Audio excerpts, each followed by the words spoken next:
Hello guys, कैसे हैं आप लोग। मैं ललित सर पीसीएस बाबा सिविल सर्विसेज में आपका स्वागत करता हूं। तो हम आज इसमें देखेंगे जो एडिटोरियल वाला जो हमने सीरीज स्टार्ट किया था, तो उसमें आज के दिन में देखेंगे कौन सी इम्पोर्टेंट न्यूज़ है। यानी आज तारीख है आपका 18 दिसंबर। देखिए, तो सबसे पहली जो न्यूज़ बनी है यहाँ जो इम्पोर्टेंट है एग्ज़ाम पॉइंट ऑफ व्यू से, वो है विकास के दावे और विषमता की खाई। देखिए इसमें क्या बताया गया है, इसको समझते हैं ज़रा। हाल ही में जारी वैश्विक असमानता रपट 2026 के अनुसार देश की कुल संपत्ति का 40% हिस्सा सिर्फ 1% लोगों के हाथ में है, जबकि 65% संपत्ति 10% लोगों के पास है। देश में आय के स्तर पर भी स्थिति चिंताजनक है। ठीक है, अब देखिए क्या बता रहे हैं इसमें। भारत में आय, संपत्ति और लैंगिक समानता में काफ़ी अंतर देखने को मिलता है। महिला श्रम भागीदारी में भी निराशाजनक तस्वीर है।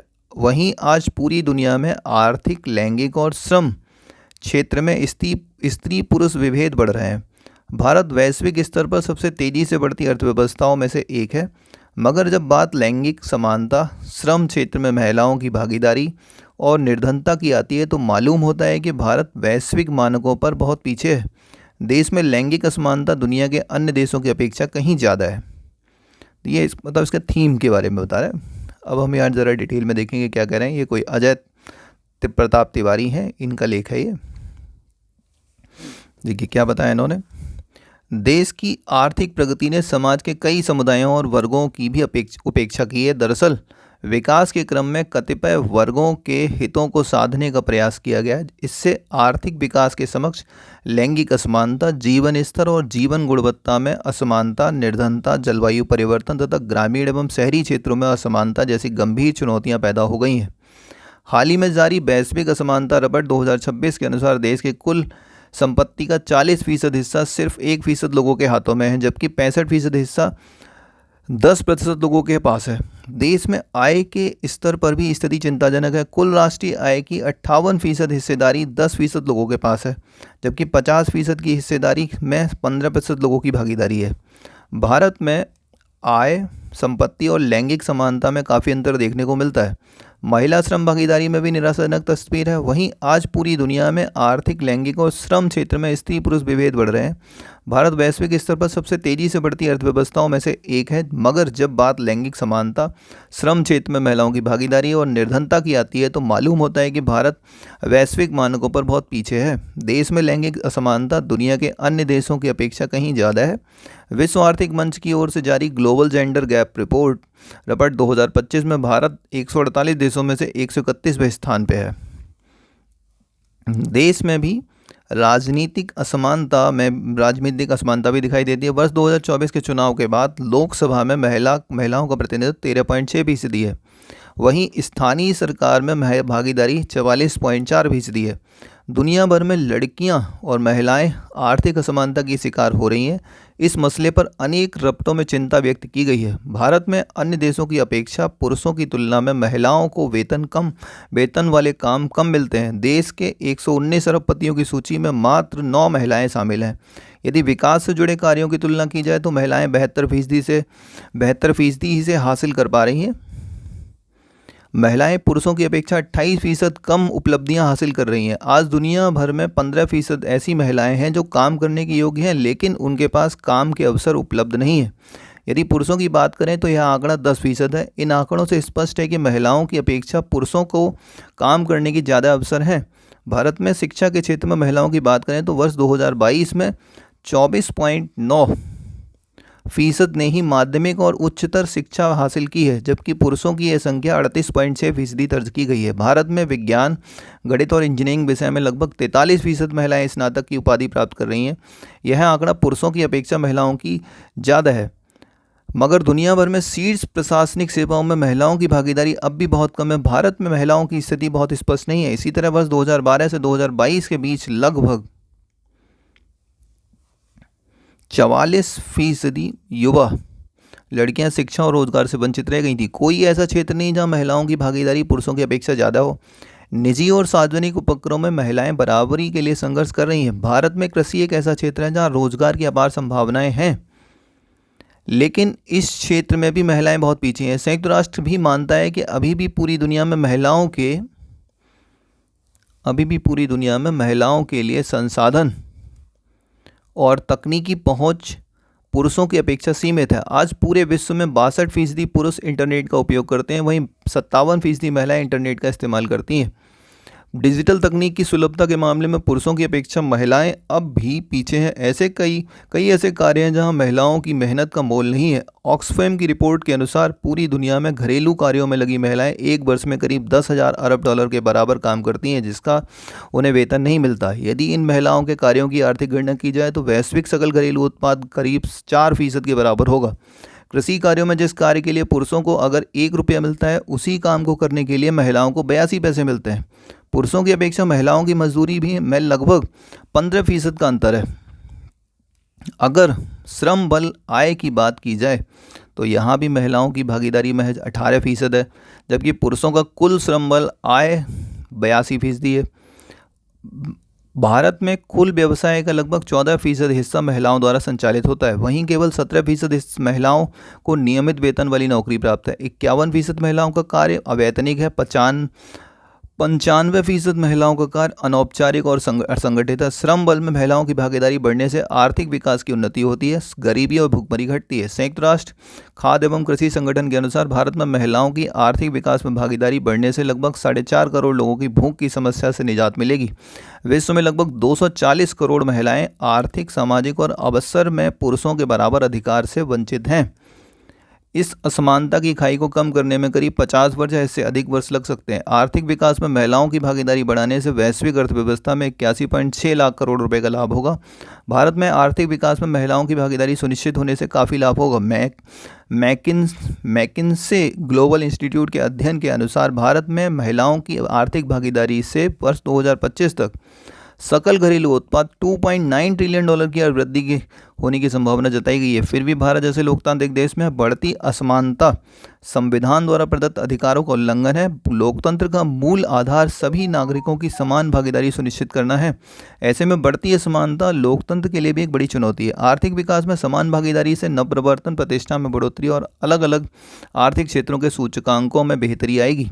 आर्थिक विकास में समान भागीदारी बढ़ाने के लिए प्रत्येक व्यक्तियों को उनकी क्षमता और योग्यता के अनुसार कौशल विकसित करना होगा और ज्ञान आधारित विकास पर जोर देना होगा, क्योंकि अब अर्थव्यवस्था तकनीक और डिजिटल की ओर बढ़ रही है। देश में समान भागीदारी से न सिर्फ आर्थिक उन्नति बल्कि सकल घरेलू उत्पाद को वैश्विक स्तर से मजबूती मिलेगी। लोगों के जीवन स्तर में सुधार आएगा, निर्धनता घटेगी और खुशहाली बढ़ेगी। समावेशी समाज का निर्माण होगा। किसी भी राष्ट्र की प्रगति समान भागीदारी के बिना संभव नहीं है। तो ये जो हमने एडिटोरियल देखा, ये एडिटोरियल हमारा किस में काम आएगा? जीएस पेपर 1 में जो है इसको हम कहीं ना कहीं इस्तेमाल कर सकते हैं। अब नेक्स्ट मुद्दा देखते हैं क्या है। यह है प्रदूषण की परतें और किसानों की मुश्किलें। प्रदूषण की परतें और किसानों की मुश्किलें। तो ये जो मुद्दा है ये हमें मिलेगा आपको, एक तो एनवायरनमेंट वाले पार्ट में हम लिख सकते हैं इसके बारे में, या एग्रीकल्चर जो पार्ट होगा उस पर हम लिख सकते हैं इसके बारे में क्या है। देखिए क्या बताया इन्होंने इसमें। जलवायु परिवर्तन के खिलाफ लड़ाई एक वैश्विक प्रयास है जिसमें समाज के सभी क्षेत्रों के सहयोग की आवश्यकता है। किसानों को कटघरे में खड़ा करने के बजाय हमें पर्यावरण और कृषि दोनों ज़रूरतों को पूरा करने वाले समाधान खोजने की ज़रूरत है। इसकी थीम में देखिए क्या इन्होंने बताया। भारत में कृषि मात्र जीविकोपार्जन का साधन नहीं है बल्कि एक जीवन पद्धति है। यह एक ऐसी विधा है जिसमें सूक्ष्म जीवों के पोषण के लिए भी व्यवस्था की गई है, मगर आज यह अपने सबसे बुरे दौर से गुजर रही है। किसान मौसम के प्रत्याशित मिजाज, बढ़ती लागत, बदलती बाजार मांगों और पैदावार बढ़ाने के लगातार दबाव से जूझते हैं। अधिकांश किसान पर्यावरण को नुकसान नहीं पहुंचाना चाहते, वे दुनिया की बढ़ती आबादी को खाना खिलाते हुए बस जीविकोपार्जन करने की कोशिश कर रहे हैं।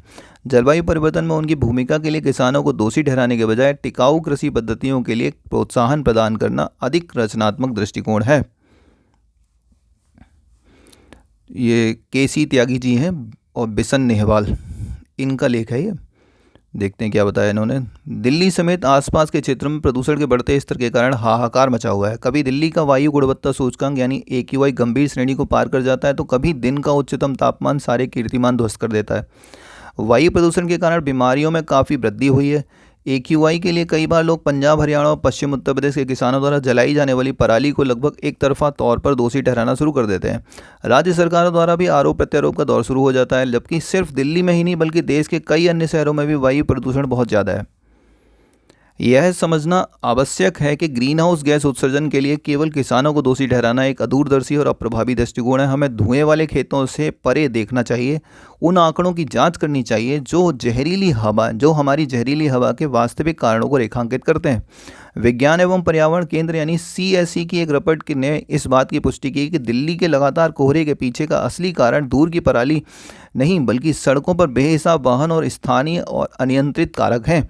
इसकी पुष्टि दिल्ली सहित राष्ट्रीय राजधानी क्षेत्र यानी NCR में वायु प्रदूषण की स्थिति पर 2018 की संसदीय समिति की रिपोर्ट से भी होती है, जिसने प्रदूषण में योगदान देने वाले प्रमुख कारकों का विस्तार से वर्णन किया था। इस रिपोर्ट के अनुसार भारी मात्रा में प्रदूषक दरअसल वाहन उत्सर्जन, निर्माण और औद्योगिक उत्सर्जन, कचरा जलाने से निकलने वाले धुएं और सड़क की धूल से निकलते हैं। यह अक्सर अनियंत्रित शहरी और औद्योगिक विस्तार की पहचान है। यह विडंबना ही है कि दिल्ली में प्रदूषण के लिए सैकड़ों किलोमीटर दूर के पराली के धुएं को जिम्मेदार बताया जाता है, लेकिन जब किसान उचित मुआवजा पाने के लिए संघर्ष करते हैं तो उनकी दुर्दशा अक्सर तहसील स्तर पर भी दर्ज नहीं हो पाती है। तथ्य है कि पराली जलाना तेज हवा वाले दिनों को छोड़कर समग्र वार्षिक प्रदूषण भार में मामूली योगदान देता है। इसके अलावा किसान इसका सहारा इसलिए लेते हैं क्योंकि यह आर्थिक अस्तित्व और तार्किक मजबूरी का विषय है। वे धान की कटाई और गेहूं की अगली फसल की बुआई के बीच एक गंभीर रूप से सीमित समय सीमा का सामना करते हैं, जिससे यांत्रिक अवशेष प्रबंधन का महंगा और समय लेने वाला विकल्प पर्याप्त सरकारी समर्थन के बिना आर्थिक रूप से व्यवहारिक हो जाता है। उन्हें दोष देना समाधान नहीं है। यह सही है कि कृषि भी ग्रीन हाउस गैस उत्सर्जन का एक स्रोत है, मुख्य रूप से मीथेन, CH4 और नाइट्रस ऑक्साइड N2O के रूप में, जो विभिन्न कृषि गतिविधियों के दौरान निकलते हैं। पशुधन खेती, चावल की खेती और सिंथेटिक उर्वरकों का प्रयोग इन उत्सर्जनों में प्रमुख योगदानकर्ताओं में है। हालांकि इन तथ्यों को स्वीकार करना जितना महत्वपूर्ण है, कृषि उत्सर्जन की जटिलताओं को पहचानना भी उतना ही आवश्यक है। किसान समाज की रीढ़ है जो हमारा भोजन उपलब्ध कराने के लिए जिम्मेदार है। कई किसान पर्यावरणीय प्रभाव को कम करने के लिए कम जुताई, फसल चक्र और सटीक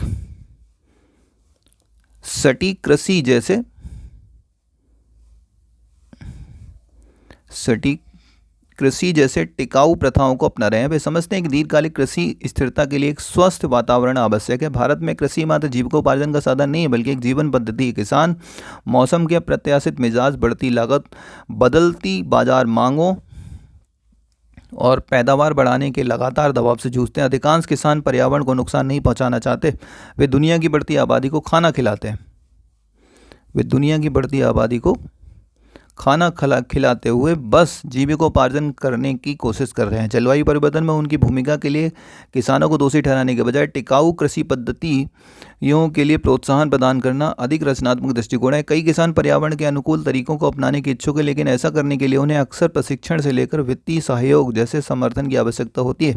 किसानों को कृषि उत्पादन का समर्थन करने के लिए ज़्यादातर देशों में अक्सर अपनी सरकारों से सब्सिडी और प्रोत्साहन मिलता है। यह सब्सिडी दायरे और प्रकृति में व्यापक रूप से भिन्न हो सकती है, लेकिन इनका उद्देश्य आमतौर पर खाद्य सुरक्षा सुनिश्चित करना, किसानों के लिए सुरक्षा जाल प्रदान करना और कृषि स्थिरता को बढ़ावा देना। आलोचकों का तर्क होता है कि कुछ सब्सिडी अनजाने में वैसे चलन को प्रोत्साहित करती है जो उच्च समर्थन को जन्म देती है, जैसे सिंथेटिक उर्वरकों का अत्यधिक उपयोग। समझना आवश्यक है कि ये सब्सिडी मुख्य रूप से आर्थिक और खाद्य सुरक्षा चिंताओं को दूर करने के लिए बनाई गई है। हालांकि अब सरकारें टिकाऊ कृषि पद्धतियों के महत्व को पहचान रही हैं। अब प्रोत्साहनों को कार्बन उत्सर्जन को कम करने और पर्यावरण के अनुकूल तरीकों को बढ़ावा देने की दिशा में निर्देशित किया जा रहा है। इसके अलावा सरकार द्वारा अधिक टिकाऊ कृषि प्रौद्योगिकियों के लिए अनुसंधान और विकास में निवेश करना आवश्यक है। इसमें कम उत्सर्जन वाले पशुधन चारे का विकास और खेतों पर नवीकरणीय ऊर्जा स्रोतों को बढ़ावा देना शामिल है। सटीक कृषि जैसे नवाचार, जिसमें फसल और पशुधन उत्पादन को अनुकूलित करने के लिए डेटा और प्रौद्योगिकी का उपयोग शामिल है, संसाधन अपव्यय और उत्सर्जन को काफ़ी कम कर सकते हैं।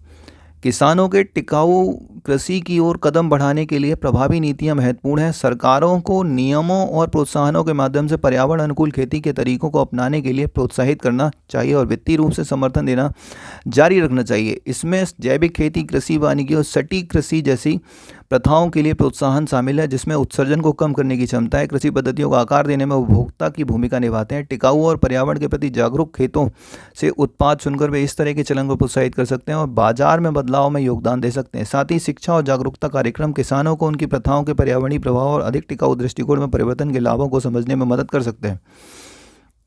जलवायु परिवर्तन के खिलाफ लड़ाई एक वैश्विक प्रयास है जिसमें समाज के सभी क्षेत्रों के सहयोग की आवश्यकता है। योगदानकर्ता और संभावित समनकर्ता दोनों के रूप में किसानों की बहुमुखी भूमिका को पहचानना आवश्यक है। किसानों को कटघरे में खड़ा करने के बजाय हमें पर्यावरण और कृषि दोनों जरूरतों को पूरा करने वाले समाधान खोजने की जरूरत है।